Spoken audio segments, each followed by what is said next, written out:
last evening we started with our content, right? Before that we were discussing or sharing our views on the issues which are going to be addressed in the content.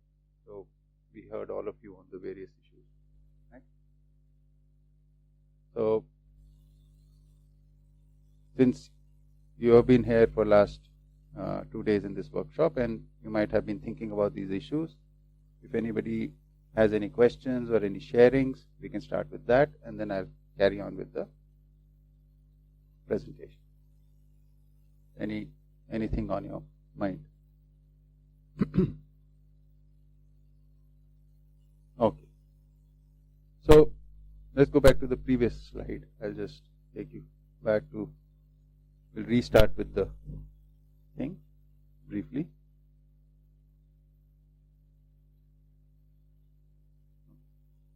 So we started with that every person,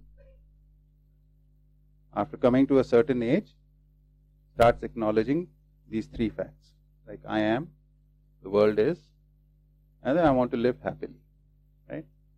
And this slowly leads to three questions. I know I am, but it's not clear what I am. So this needs to be clear in my mind. Similarly, I know there is a world, but what is this world? This is not clear. So that is the second question. And I want to live happily, but what is happiness? This is not clear. And a lot of confusion. So these are the three questions which form the domain of knowledge, according to what we are talking here. Right? Knowledge is a common word which is used in many ways. Here we are using it for these three fundamental issues of what I am, which is the observer who is asking this question. So what I am. And because it's observing all the world around it also, a lot of things. So that is again the question. And the third question pertains to what it needs to do in this I in this world. And there seems to be an indicator within the observer, which is happiness or sadness. One part it wants, another part it doesn't want. It wants happiness. So it's an inbuilt indicator. What he, she is doing, is it right or wrong, or leads to happiness or unhappiness, or in other words, is it in harmony or disharmony? Right? So that is the context of these three questions. So these questions, not like these are the three questions and we are going to answer like this, but if you go through the whatever people have learned and whatever they have shared, which is available to us in forms of various philosophies, ideologies, then if you go through them, you come to the conclusion, okay, these questions have been addressed in some manner. So we are just taking a very small, concise summary of that. Let's go to the next slide. Where these three questions have, how they have been addressed in materialism and in idealism. So materialism is the worldview based in the fact that everything is made of matter, right? And idealism is a worldview which is based in that there is something beyond matter, and worldview, that something, I is a body, the world is treated like a resource for the body, and living happily is basically consumption. Right? How I want to feel, yeah. Right? So I have this agency to change from one to another, right? Yeah. So maybe I'm in this state, I would say, okay, let me change my state to something else, yeah. Right? So one is I get thrown into a state. The other scenario is I have the agency to move, shift states. Right. That's what I'm talking about. Right. So that's an important point. So for us as individuals, we should look at this. How do we use this agency? What sort of states do we seek? We might end up in sadness by some consequence around us, some situation around us. But when we are in a, say, a state of well-being, then do we use our agency to get into a state of which is agitating, disturbing, painful?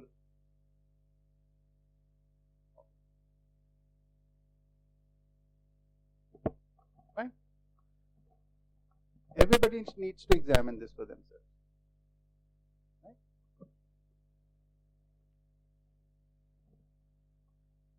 So, I for myself can say for sure that I don't seek such a place. When I am in a state of well-being, I want its continuity or its improvement. That is what we see. And that's how, see, basically human beings are, they see themselves and then they see the world on basis of that. So, because I see this in myself, therefore I assume or I perceive that you all are also like that. You all do the same exercise. Right? You see something in yourself and you assume, or you say that everybody is like this. They must be having this. Right? So, but we have to see what is happening within us. So, one proposal here is that during the discussion and duration of this workshop, we will keep ourselves at the center of it. And when we say this is what happens to human beings, we are human beings, we'll examine ourselves. For the time being, we'll leave out others. Because about others, we only have some guesswork. I can't even say, like, my daughter, what is she thinking right now? Or what she believes in. I have some ideas. I have some guesses that what she believes in. But I don't know exactly what. But about myself also, I can't say I exactly know, but I know much more about myself than I know about anybody else. So, for the discussions, for the duration of the workshops, we'll take responsibility for one person, which is ourselves, right? And then examine things.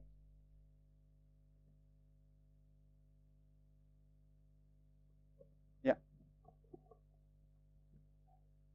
I'm not sure whether this idea of continuous happiness comes out of eternal bliss of idealism, which is the basic concept of nirvana. I'm not sure about that, but I would like to add there is another dimension about idealism. What Hegel said, the dynamic reality. In Indian philosophy, we talk of a reality which does not move and eternal. It has all the qualities, but type of inert kind of thing. In dynamic reality, there is a dialectical evolution. Changes take place for the betterment. So in place of happiness, we can say there is a continuous process, dynamic dialectical process, where all the units, what you are referring, family, town, or maybe country, or entire human race, they go through that process for the betterment. What they are today, they are better tomorrow. Yeah. So I think this dilemma of whether happiness or this, I think, may not bother. Thank you. Yeah. So I'm not very stuck on these words, but you have to use some words to communicate. So I'm using happiness for the time being, but yeah, this is a good idea. We are seeking a state of betterment. So, but there is this internal state also, which at times is disturbed, and there is a time and when it is able to observe properly, observe yourself and observe others properly. And that state I am calling a state of well-being. There are higher states than that also, and we'll talk about this as we go along. But yes, so there is a tendency of going forward. That is definitely there. I just wanted to say, actually I was thinking about health. It's like when I'm really healthy, I often forget that I'm actually really healthy. It's only when I get sick, I suddenly realize, just what a boon it is to be healthy. And it's when I regain my health again, then I'm really happy to have regained it. But again, if I have a long period of good health, I won't appreciate it in the same way I do after I've had an illness. So I think maybe that's the model that you're kind of discussing here, really. Yeah, so this is interesting because with a lot of physical things we can always say this. It's true, like eating food, health. Like if you are really hungry and then you eat, it gives you a lot more pleasure, right? But if you're not really hungry and you eat, it doesn't give you pleasure. Right? And at times if you eat, it can also give you displeasure, right? So the dynamics of the material world have this relationship, and body is something like that. But what about relationships? You want to say something? Yeah, I mean, this is a really interesting example because it is to do with the body, but it's not like eating food. You can't constantly want to eat food, but you do constantly wish you were constantly healthy, even if in that state we might forget that we are healthy. You would never wish for yourself to not be healthy if you're thinking about it, if you're actually paying attention. Whereas with food or any other material pleasure, we don't even wish for it constantly. Yeah.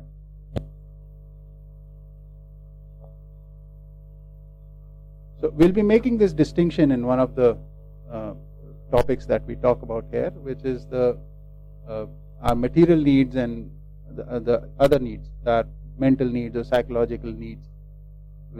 At that point, this will become more clear. But with physical things, this is there. They are needed when, I mean, you can only take them in when, or you can only interact with them when there is a need for it.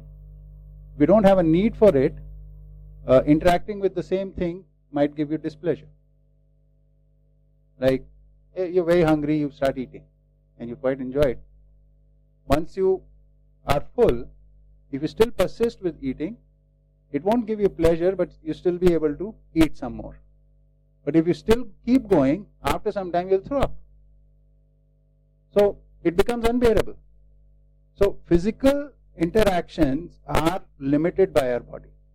Body's need. And body's needs have to be fulfilled, though therefore there is an inbuilt indication there that if we are fulfilling it according to the need, it is pleasurable.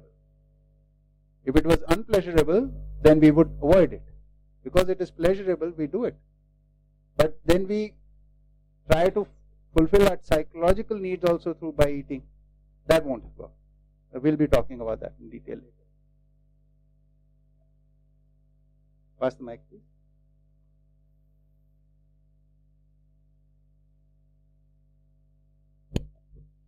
Actually, when I look at myself, I definitely see that I want to be happy all the time. And it's not even that being happy in snatches is enough. You actually want to be happy I want to be happy all the time. Sometimes if I'm bored or if I'm angry or if I've got something else happening, then yes, I might see it as an alarm to show me that actually I have not understood something, which is why I'm feeling those things.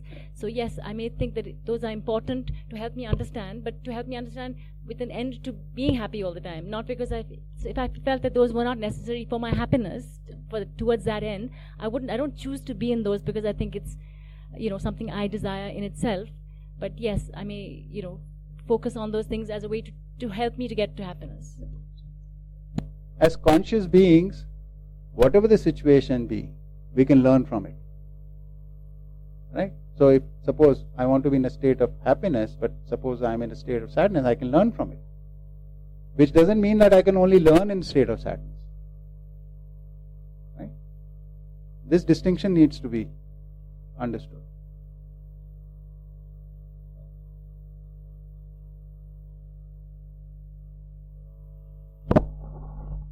Russell had very famously said that happiness cannot be pursued, it ensues.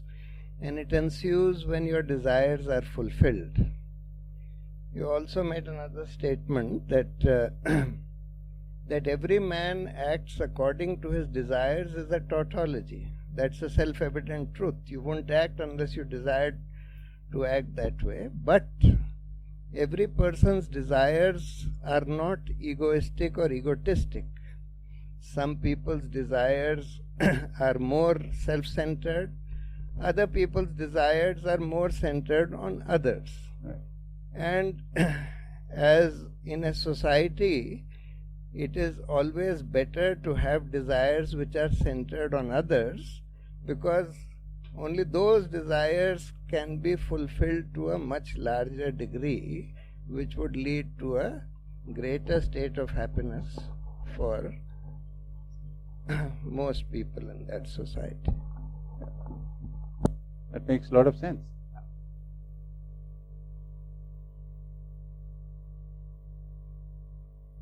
So, shall we move forward? Okay.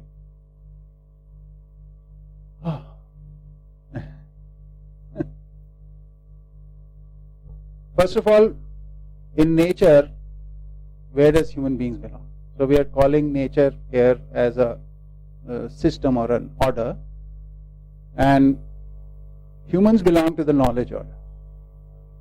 There is mineral order, there is plant or biological order, and then there is animal order, and humans belong to the knowledge order. We're not calling it human order, we're calling it knowledge order, because the basic characteristics of humans is they become orderly through knowledge. Without knowledge, they are not able to become orderly. So that's why humans belong to the knowledge order. That's why we're using this name. Okay. And also, important point here is we are not grouping humans along with the animals. There is a lot common with animals, but there is something very distinct about humans which separates them, and therefore they belong to a different order. So when we do the analysis of the 4 orders, at that time I'll talk about these differences.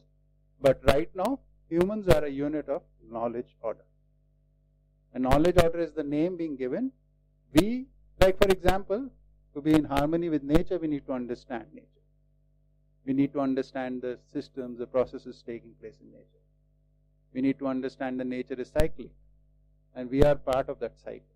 So if we abide those cycles, then we can be in harmony with it. So without this understanding, we can interact with nature, but will not be orderly.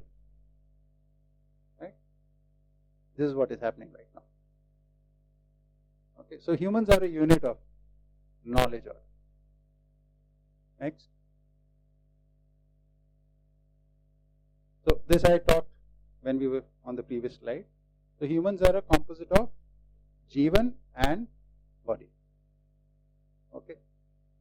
Jeevan is the conscious sentient aspect, while body is the physical chemical insentient aspect. What does that mean? Sentient or conscious is basically, here we signified the difference by saying that anything which is sentient would have a sense of I or self. Right? And because it has a sense of self, therefore it has a sense of the other. So it has both these things. So there is this aspect in human beings, which is the conscious ability, where the sense of I is there, and therefore everything else is there. So one I is distinct from everything else. That is there. And there is also physical chemical entity, which is our body, right? Which is insentient. Like for example, when you are eating food, it is your conscious aspect that's what you are going to put into your mouth. Right? You can put anything in your mouth. That is a decision in your conscious. But once you swallow it, now the physical chemical processes take place. There is no conscious decisions anymore. So whatever physical chemical object has gone in, whatever its chemical structure, the body will treat it like that. And the impact on the body will be according. Right? But what you're putting in, you have control over there. But once it's been swallowed, you don't have any control, any conscious control. You know, it'll just come out. Yeah. But so that conscious and human body wala part is so interwoven. Yeah, it is. It is. But there's a limit to that too, no? Like somebody is eaten poison and they get to know the poison, they can't really take it out of the body. Right? So there is a certain limit in which you can take out. Like a lot of people in yoga do kunjal every morning. So that is a conscious thing to clean out your body. Right?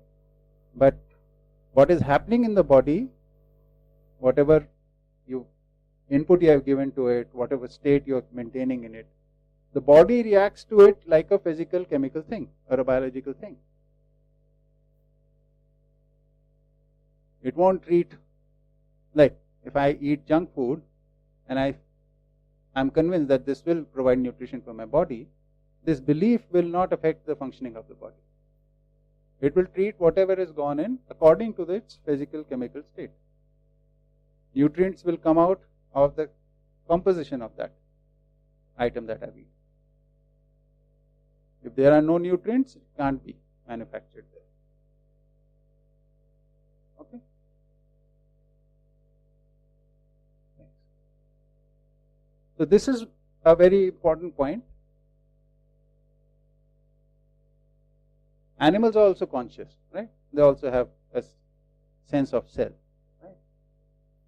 So there is Jeevan there too. So in humans, Jeevan is primary and body is the tool it utilizes for body. It utilizes the body for learning, right? And expressing. So this Jeevan being primary is a very important point. I always give this very simple example. Like suppose, like right now when we came from the plains, the wheat was being harvested in some area. So just imagine a field where wheat has been harvested and there's a huge pile of wheat lying there. And there's nobody around. And from somewhere a cow comes along. So what will it do? It will start eating it. Right? There's nobody around. It's hungry, it will eat. How much will it eat? Till its stomach is full, right? And then what will it do?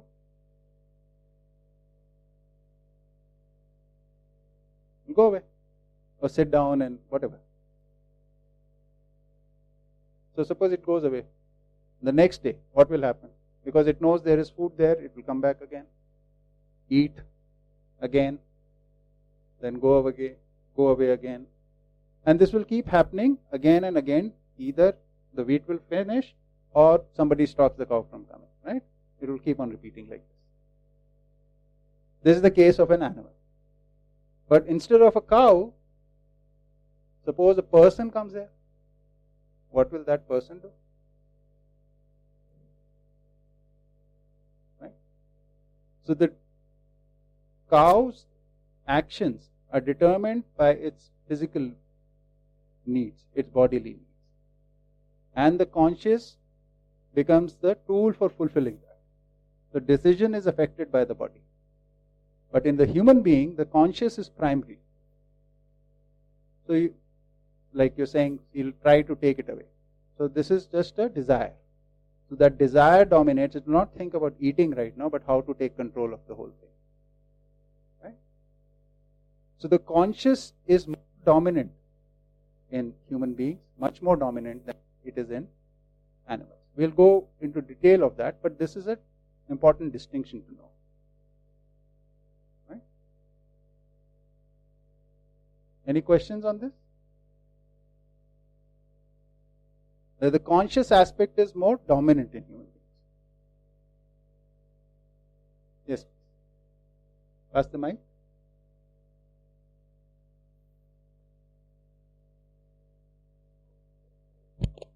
So what we are saying that the decisions we are taking are not so much of our physical needs, but it is the conscious that takes the decisions. Is that what we're saying? Our desires are determining most of our decisions. I mean, examine the last decision you took. You keep taking decisions the whole day, right? From eating to doing things, talking to people. So various decisions you're taking. So where are they governed from?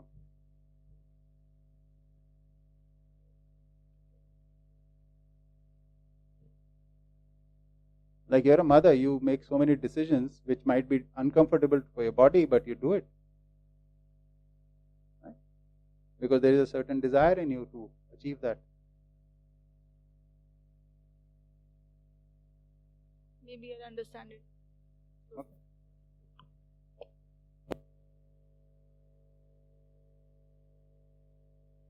Right? We are sitting here for 6 hours daily. This is not very comfortable, is it? But we desire to learn.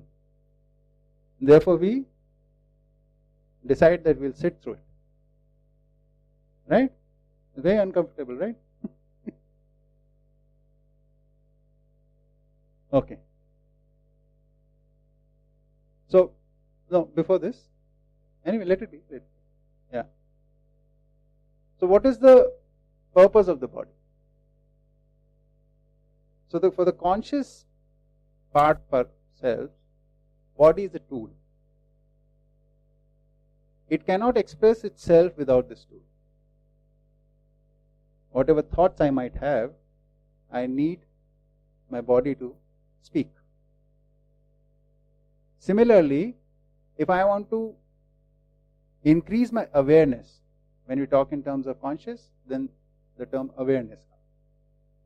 This awareness levels are increased by using our body to study things, to observe things. So it's a very important tool. All our inputs and outputs, the conscious uses this tool. So to learn, the body is very important, and to live, which is the collective name for all that we express, right? We need the body. So it's not irrelevant. It is not a barrier in our journey. It is the most helpful tool.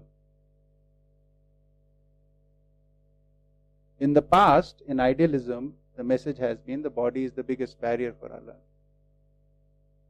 Because the body has senses, and the senses get distracted.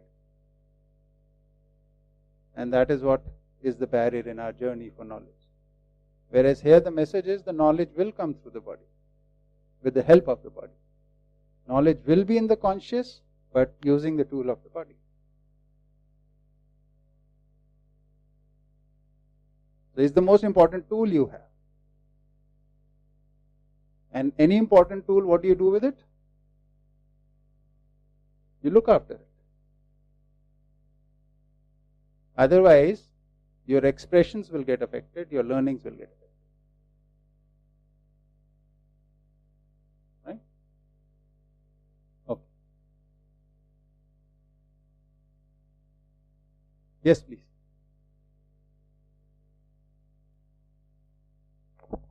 Sir, as you propose that Jeevan is primary and it's conscious in nature, then what about those theorists like Freud, who said that it's the 80%, 90% of unconscious that, triggers or defines our behaviors, the hidden part that is actually leading to the kind of behavior we are doing, the how our body is acting is basically what is actually in the unconscious of our body.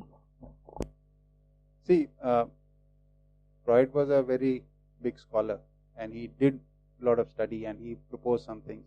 Then people after them followed up his studies, and he must have said something very important. I've not studied that, so I will not comment on what he was saying and how he was saying.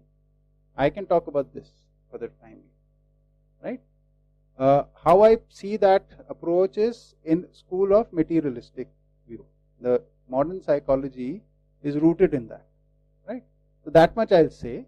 So it has certain limitation in my view, but you should explore it on you. If you think it is Freud is a good, Freud's theories are good to read, then you must read them and evaluate them on your own, right? So I am addressing something else here. Okay?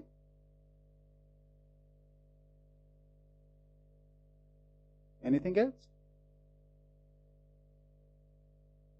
So there have been a lot of scholars and they have studied a lot of stuff, right? So I have not studied most of it. I mean, I have studied very little, only this much. So I can share about this and I can explain about this. Right?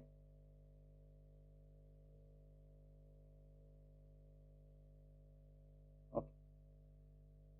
And definitely there will be later on studies if this does take some ground and it just becomes important in society, then the comparative studies will need to be done. Right? Research will be needed for that. Yes, please. I had once attended a talk by Adolf Grunbaum, American philosopher whom I greatly respected. And his talk was, can Freudian theory, can psychoanalysis be clinically verified? And for a person like Adolf Grunbaum, who was a logical positivist, the method of verification of a theory is the meaning of that theory. So he said at the end of it, so I don't think that psychoanalysis, that is Freud's theories, can be clinically verified, which for him meant that they are meaningless. But he said that we must still keep our minds open to the possibility of somebody suggesting how to verify these theories. But he says a word of caution here, while we must keep our minds open, we must not keep them so open that our brains fall out.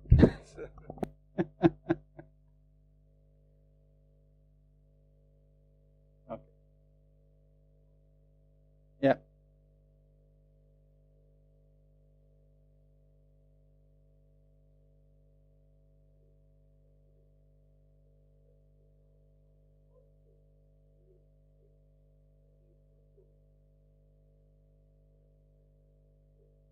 Sure. So, see that right now what I'm talking about Jeevan as a conscious unit, right, is just a hypothesis, right?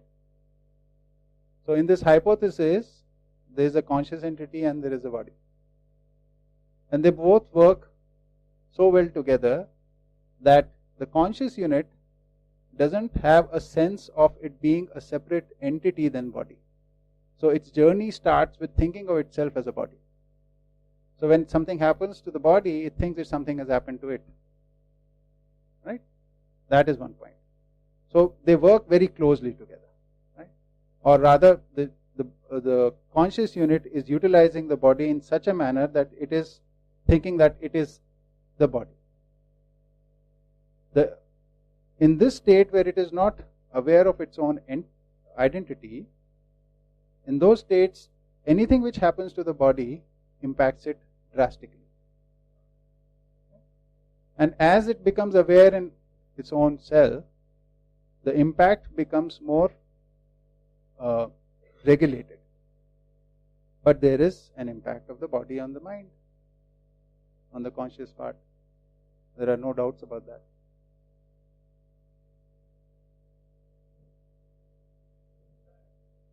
Yeah.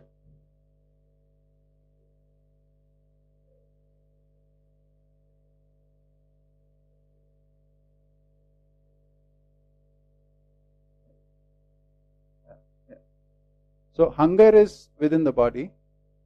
The conscious observes it and initiates action for it. Right? Action could be fulfilling that hunger, or maybe we'll address it later. Whatever. Right? So in the end, the decision is rooted in the desire, which are in the conscious part. So we are making decisions all the time. This is very important. The conscious is making decisions all the time, right?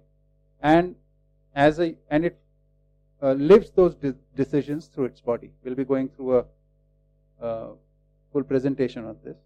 Okay, and all decisions occur in the conscious or Jeevan, and it makes decisions for itself as well as the body, right? Like we all do. How we are going to treat our body is our own decision. The body doesn't decide anything. Okay?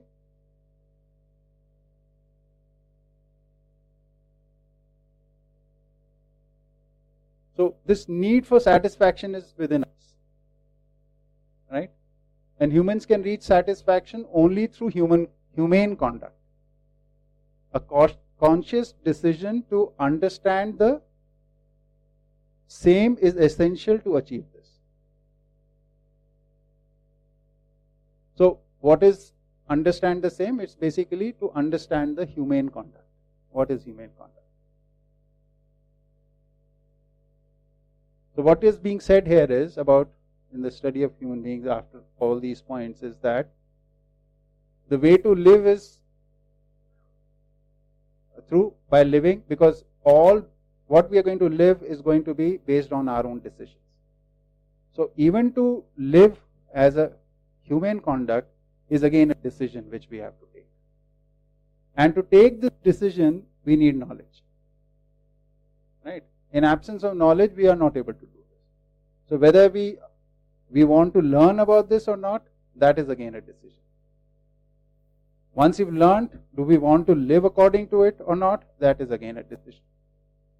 So our decision-making power, which is within the conscious, determines the direction we take. All our decisions are on some basis, right? There is some criteria we have. And these criteria presently we'll be talking when we come to the topic of what these criteria are. But there is some criteria. And these criteria presently are rooted in the belief that I am a body. So there are two distinct kinds of criteria. We'll be talking about that later. So most of our decisions right now and our journey, life journey, is determined by the fact that we believe that we are a body. We are only a body. Okay? So this distinction of Jeevan and body is important. And that's what we'll be going into, understanding further distinction of how is Jeevan different from body, or understanding.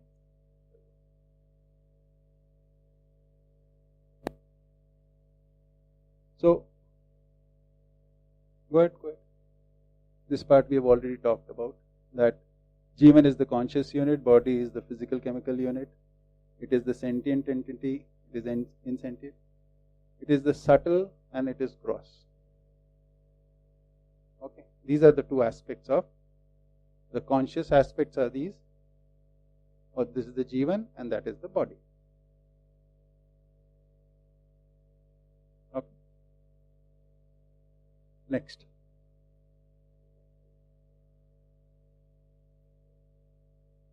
Right. Mind.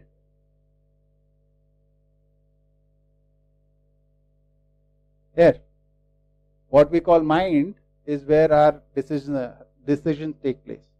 So it's in the Jeevan. Yeah. Where our desires are, where our thoughts are, where our decisions are, that is what we are calling the conscious. You can observe it in yourself. This is not something mystical or anything. When you look at yourself, when you observe yourself, you are thinking. Thinking you can identify by all that you're speaking without actually speaking. All that language which is going on in your head, these are your thoughts. That is in Jeevan. Desires, what you are working for, what you're aiming for, what is affecting your decision. This is all in your Jeevan. Right? So, similarly, many other things. Understanding, emotions, this is all in Jeevan, in the conscious aspect.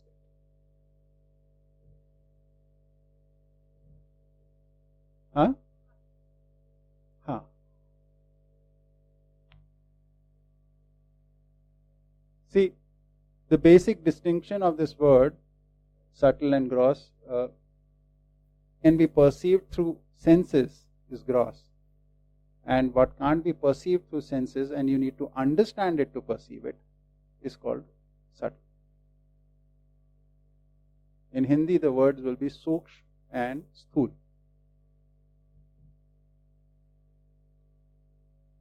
See, we believe that we can only observe things or recognize things through our senses, right? So let's see whether it's true or not. We do recognize and identify things with our senses. That is one way of doing that. But there is another way that we use. For example, is there respect? Do you want respect? Do you want to be respected? Yeah. Now, can you perceive respect through senses?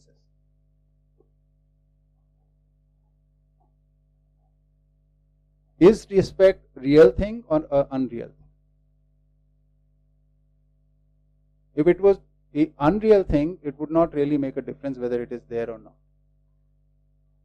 So when there is absence of respect, do you feel it? Can you perceive it? And whereas when there is presence of respect, can you perceive that? So some perception takes place through senses and some perception takes place through awareness. So most of our emotions and feelings towards each other, we perceive them through awareness, not through senses. So reality is of two kinds. One which can be perceived through senses and another which can only be perceived through awareness. But we are being trained to think that reality is only material. So therefore, this seems unreal. But not a single human being wants to live without respect. When they are forced to live without respect, they react to it. They protest. Yes. Yeah, my question was, if mind is Jeevan, then would behavior be body? Behavior is conduct. Is conduct, yeah. Where both mind and body are working together. Okay. But it could be either just what is seen outside, because what goes on in my mind, I don't know, nobody else knows, it's only me. And behavior is something that is seen. My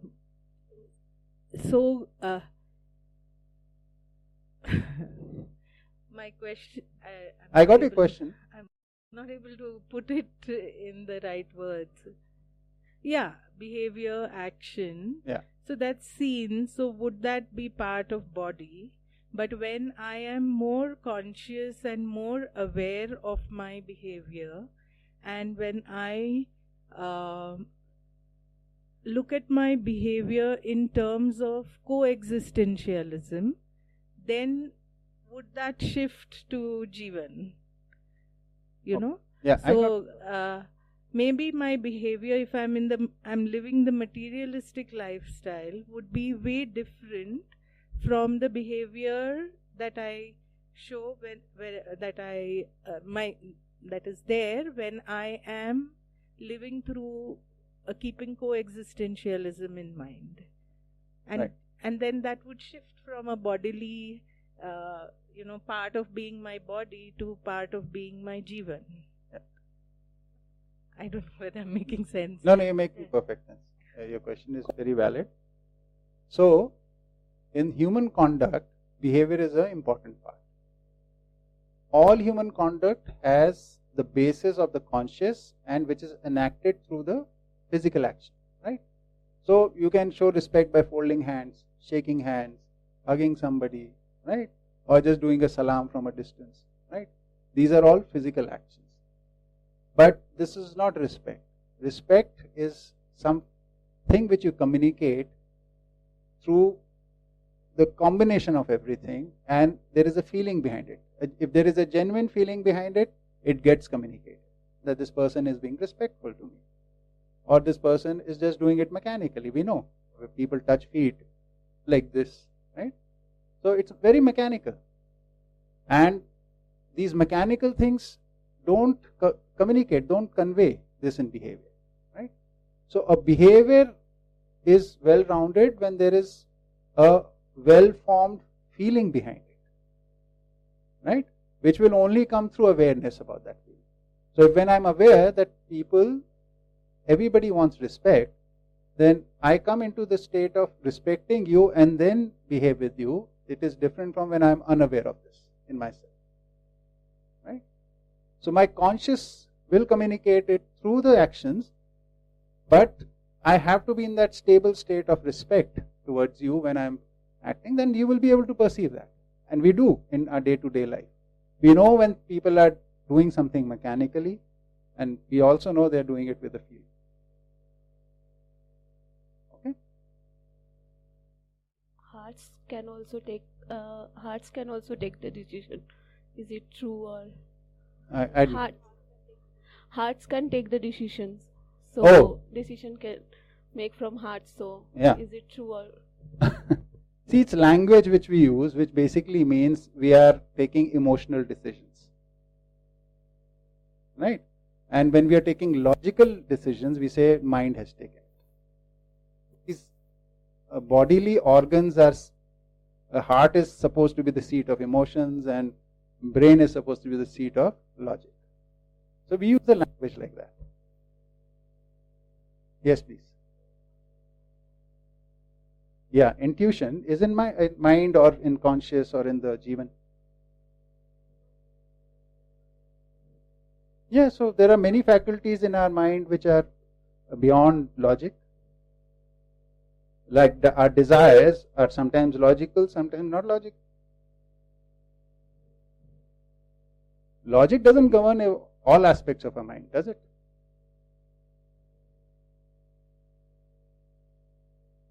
It is an important faculty. It has to be used properly, but we do not know how to use our faculties properly right now. Even thinking is a good faculty. We do not know how to use it properly. We get affected by a situation, and in that situation we think, right? We all know we are going through various life stages, like we talked about life stages, right? So, for example, we'll all be going through, if no accident takes place, we'll all become old, right? And when we'll become old, our body will not be able to function as well, our mind will be working properly, and that state of how will I live? We are not thinking about that right now. Right? Right now, why I'm saying we are not thinking about it right now is because we are making our society, our family structures and everything only for physically abled people. There is no place for elderly right now. Right? We don't even consider it. We will be spending at least, if everything goes well, at least 10-15 years like that of our life. Do we need to think about it or not? Right? Right. Okay. Is mind always take those decisions? It's all logical. Sometimes it's illogical. You tell me. Are all your decisions logical? No. So, you can ask your person sitting next to you. Yes, please. Please give him the mic. It's nearby.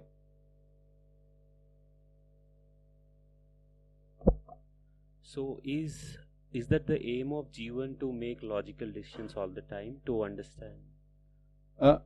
So logic in itself is a very good tool, but it's not a complete tool. It becomes complete with purpose. Purposeful logic is what we need to live with. Purposeless logic can be very problematic. There is a lot of logic in creating nuclear weapons and using them, but there is no purpose in it. When I say purpose, well-being of all is the purpose. So it's a qualified logic then? Yes. Which means basic is logic, you as understanding the subconscious and unconscious being is also part of the Jeevan journey. Yeah.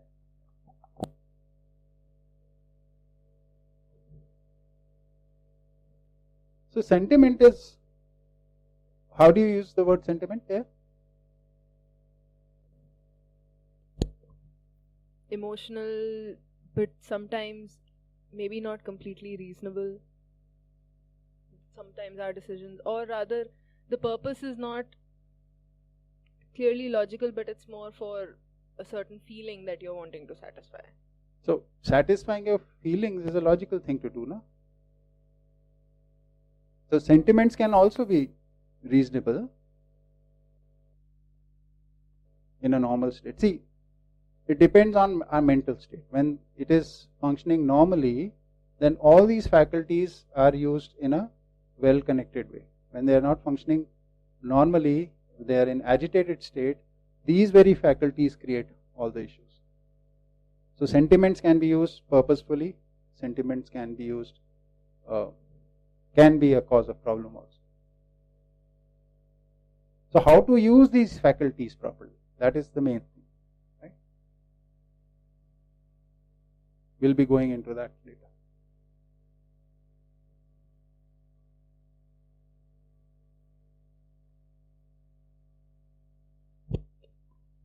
We are saying that purpose is well-being for all, but a lot of our decisions when we take are usually probably well-being for me, maybe sometimes my family, but it may harm somebody else. So would that be considered as purposeless logic, or? Yeah. So first you have to become aware in the purpose, right? Right now we do not even consider the possibility of times that well-being of all can be achieved with well-being of self. So here we say, we have a saying in this Jeevan Vidya, which is, well-being of all includes the well-being of self.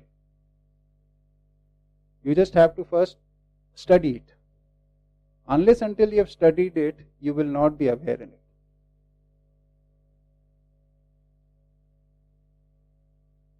It won't come to you unknowingly. Humans are the only entity on this planet which need to study things, where learning takes place. Learning helps us in raising our awareness about things. Learning is always systematic approach. Whether it is in school, outside school, those are different debates. We are not talking about it. But every human being learns. And learning is a systematic process. And when learning happens, then awareness comes. So what you've learned, you will become aware of that. So there are certain areas which we are addressing right now properly. So we are not studying them properly. Therefore, there is a lack of awareness in those areas. Yeah.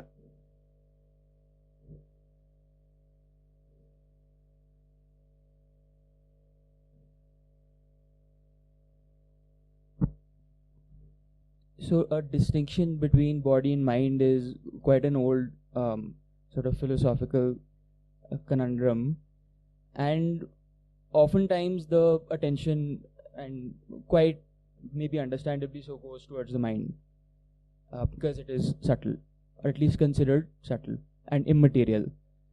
But I have read a few things which question body, in the sense that it seems that we can't really posit what is body, forget about mind. Mm-hmm. Because so much of what is external to the mind is actually subtle and not gross. So if respect is a faculty of Jeevan, what about, say, something like gravity, which is not actually that perceptible to the human senses, only the consequences of it are somewhat perceptible. And there are all sorts of these numerous examples which actually show that the nature of the external world is not as gross as or not as material as we assume that it is. And actually this shift happened some 400 years ago, where it is commonly assumed that the sciences are an empirical endeavor which the world. But if you examine the scientific method, it begins with a hypothesis. Yeah. It doesn't, if you simply inquire into natural phenomena anymore, you begin with a complete sort of fictional idea, and then you construct an experiment which is actually a completely idealized environment to test it. So pretty much everything that we are inquiring into is not intelligible phenomena, but just things that may or may not be intelligible to the mind. Right. And that's because all the things that we are examining are no longer gross. So the question then emerges is not what is mind but what is body. How are we going to make the distinction if we can't actually posit what body is? Yeah. So yeah, this is a very interesting, and this is covered in the part where we talk about fundamental state of coexistence. So when we talk about space and matter and how they both are coexisting and how they impact each other, we'll discuss it then. And how that leads to a body, how the evolution processes is taking place. So what is the causality in the existence? Is there any causality? If there is no, everything is random as science says. But here we say there is a causality, but there is no entity which is causing it as such. There is no God which is manipulating things. Is the nature of existence to coexist, and two things are there, one's property is this and one's that, and how they intermingle, that is what is leading to evolution. We'll talk about that.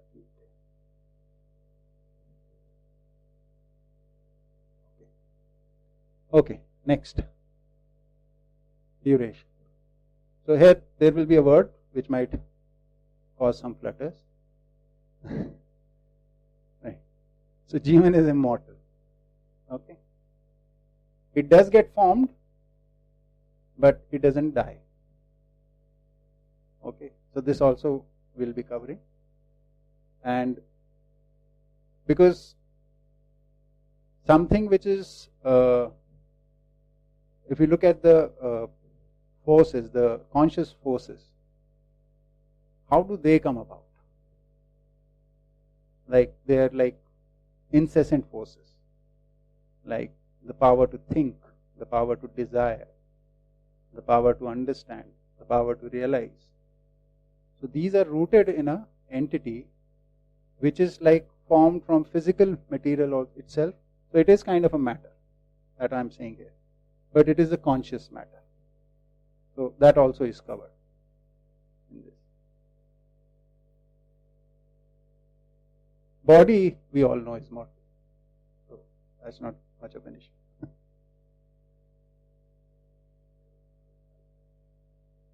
Yeah, hydrogen is there as an atom. If you look at all these 118 types of atoms, their durations are known to humans. So basically what is mortality is coming together in a state and remaining in that state. If that state now changes, then we are calling it mortal. Right? And the state is basically based in a structure. So all physical atoms have a life duration. So it changes after some time. Right? So hydrogen atom will be, say, for thousands of years or maybe whatever duration. But after that it will change. Why does it change? Because this balance which it is in, it has a duration. Because there are outside factors as well as internal factors which after certain duration stop working. I mean that balance is not able to stay in that state. So then it changes. But there is this structure in which this balance becomes perfect, the energy balance, and therefore it does not change. So basically it is a changeless structure. It is matter, made of same components. Yes, you saying that? Structural change. So this immortality or mortality is basically structural change. Like a body is a structure in a certain balance, and the structure's balance changes, and therefore the body structure changes, and it's no more there. No, just because the Jeevan also changes, but maybe not physically, but the understanding is a change, in a way. Yes. The qualitative change takes, but the structural changes don't take place. Okay. The quantitative changes don't take place. Right. So this is a quantitatively perfect entity. So there are three perfections we talk about in this. One is the quantitative perfection, then qualitative perfection, and the conduct perfection. So, but those we talked about in the advanced classes courses. In this is an introductory course. As it is, it takes 7.5 days. So I will not go into a lot of those details here. But those of you get interested in this topic might want to go for those. All these answers are there. In this course, you will basically get an idea whether what we are proposing here appeals to you or not. Right? You'll be able to come to that conclusion.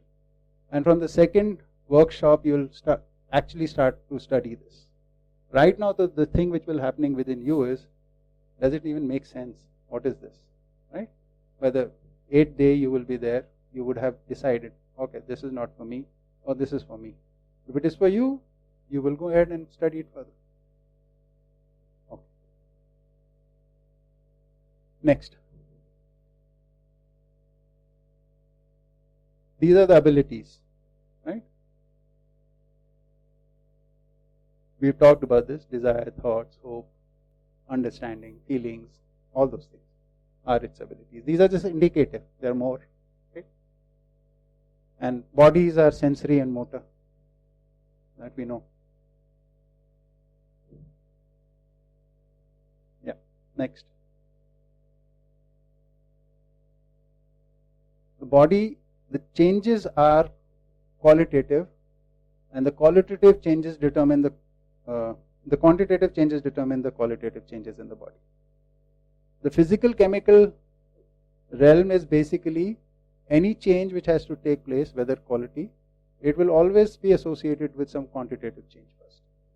Like for example, electron, proton, neutrons come in an arrangement which is called carbon, and they also come into an arrangement which is called nitrogen. Qualitatively they are very different, but the difference is because of the quantitative difference. The number of electron, proton, neutrons are different, and this is true for all the 118 elements. So basically in the physical chemical domain or the insentient domain, the change is fundamentally quantitative and leading to qualitative. In the conscious domain, the change is only qualitative. There is no quantitative change. And this state of no quantitative change is what is being called immortal. Okay. Next. This also we have talked about, that what is in control. As a human being, we are conscious as well as physical. The conscious is in control of the physical. Is the operator. And the body is the medium through which the operator does things. The needs. So I'm using a word happiness, right? Here. So basically it's conscious needs. The collective name for the conscious needs and the fulfillment, the final state arrived, is what I'm calling happiness, when all the conscious needs are fulfilled. So we want a state of well-being, which is we're calling internal state of well-being is called happiness. And for body, we can call them facilities, comforts, utilities, any other name like that. Right? So food is a facility, clothing is a facility, transport is a facility. This is needed for the body. But the need is identified by whom? By the conscious. Okay. So this is the distinction.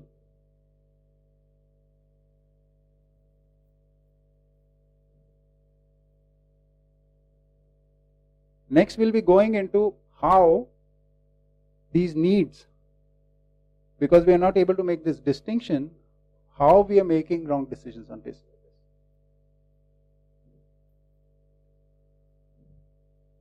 Like for example, very common example, when we are hungry, we eat. But when we are sad, at times we again try to get rid of sadness by eating. Because we don't know the distinction. Or by wearing clothes. I'm unhappy, maybe wearing new clothes will make me happy. I'm unhappy, let's go for a drive.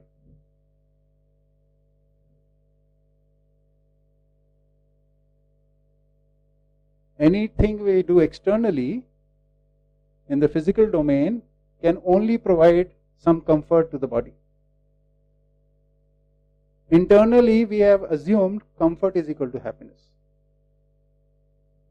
So through comforts, we try to be happy. I've already started talking about it, so get to the next slide. Yeah, next.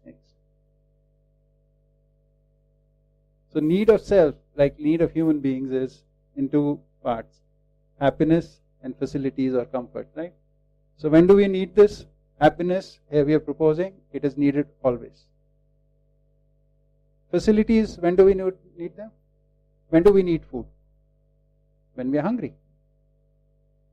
Right?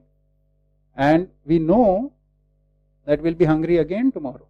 So we'll need food. So it's a cyclic process, but we need it from time to time. Yes, please. So if I'm sad and I go for a drive, how is this not right? I mean, maybe right is not the right thing, but I mean logically also it's okay. I mean, I'm going for a drive. It is not harming anybody. पर अगर हम purpose के हिसाब से बात करें तो wellbeing भी हो ही रहा है, तो गलत क्या है इसमें? कुछ गलत नहीं है, बढ़िया है. You should keep doing it. I'm not recommending anything. I would do. I'm feeling sad. What is causing it? Sometimes we don't know it. Sometimes it's just a state of mind. We don't know why we are sad. Okay. Or probably So, we are not able to connect it. Good.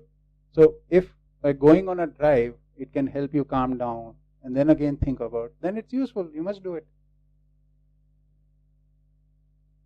But you'll have to trace the cause, no?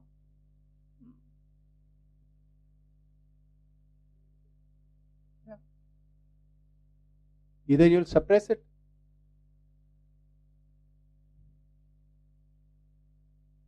Yeah, maybe, but sometimes what happens is when we are sad and we go for a drive and then we come back, we don't want to go back into that state of tracing it. And then maybe someday later or some days later, it's a eureka moment that, okay, fine, that probably would have made me sad. But at this point in time, when I've come back to satisfaction maybe or happiness, why do I want to go back to that state and think about it? Because suppose you and I were living together and I was causing you some problem, right? And you went on a drive and you became calm and you don't trace it back. I'm still here. And this issue is still here.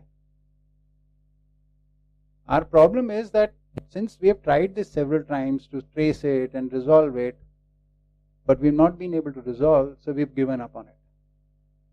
Because we've given up, therefore these are escape routes.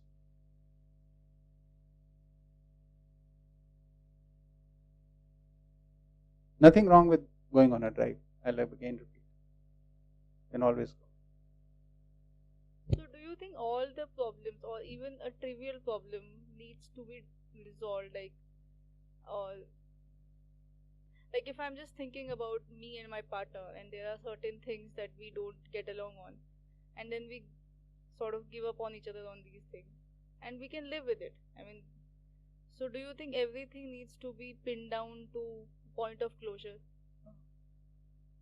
If you feel the need to resolve it, who am I to tell you what you should do? If I look at something which is recurring and it is causing problem, my approach is to resolve it. Because I want to be with the person. Because if I don't resolve it, then there will be a point where there will be a breakdown.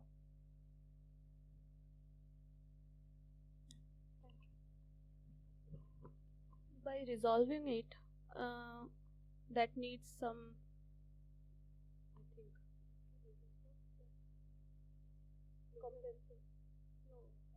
compromise. So is that okay? So compromises are like what we use the word in Hindi, jugaad.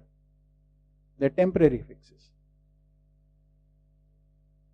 Adjustments is an important thing. It's like, see, basically relationships are like a dance, right? We need to know our partner's steps, how they're going to dance, and adjust accordingly. Otherwise, we'll be stepping on each other's feet.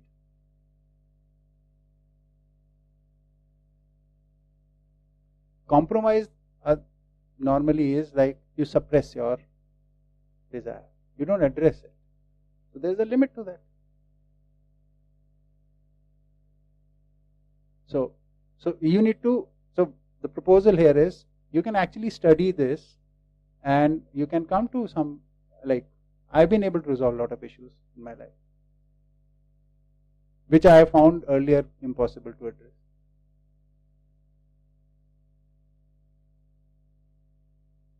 But you need to study it. So the proposal here is the human-human interaction, the human mind, how we think, how we feel, this can be studied. There are some bases I'll explain here, but if you want to further study it, there is possibility for that. And my basis of sharing is that it has helped me. Right? So if it appeals to you, you also can consider it.